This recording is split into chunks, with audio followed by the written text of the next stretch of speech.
Good morning, good afternoon, and good evening. It's a pleasure to be with you here today in this opening session of the Global Biogeochemical Argo workshop, Knowledge to Action, and the first international workshop co-sponsored by the G7 Future of the Seas and Oceans Initiative. I'm Maria Hood. I'm head of the EU office of the G7 FSOI Coordination Center. And if you come to the second session, you'll meet my colleague in the UK office, Katie Hill. The G7 FSOI offers a new mechanism to address the challenges of strengthening and sustaining the global system of open ocean observations through the coordinated actions of the G7 members. In 2016, the G7 science ministers agreed to take an ambitious approach to collectively tackling ocean issues and establish the Future of the Seas and Oceans Initiative, which brings together marine scientists and representatives from government agencies and ministries across the G7 to enhance the collection and use of ocean data from the global ocean observing system. The G7 science ministers identified 5 main areas of action for the initiative: to enhance observing system implementation, particularly the in situ observing system; to support global assessments and reporting, and this we do in partnership with World Ocean Assessment; to enhance data sharing infrastructure, improve regional observing capacity, and increase the political cooperation for ocean observing across the G7 members.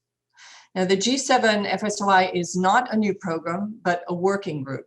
focused at the interface of the observing system and governance, working directly with global ocean observing system and increasingly with the programs developing for the UN Decade of Ocean Science for Sustainable Development. And we work to pilot and problem solve on targeted issues where the collective strength of the G7 members acting together can move things forward, such as fostering agreements on priorities for coordinated investment and providing leadership for leading edge science and technology developments. One example of the power of establishing these joint agreements on priorities for coordinated investment is the big advance we're here to celebrate and showcase today, the Biogeochemical Argo Array, which the G7 members made a joint priority for implementation in 2017. This joint action is a prime example of the power of leveraging, where the coordinated joint action of the countries who fund more than half of the observing system creates a synergy where the whole is more than the sum of the individual national programs. The working group of the FSOI will continue its engagement in the BGC Argo program, focusing on fostering agreements with global partners beyond the G7 to complete and sustain the array,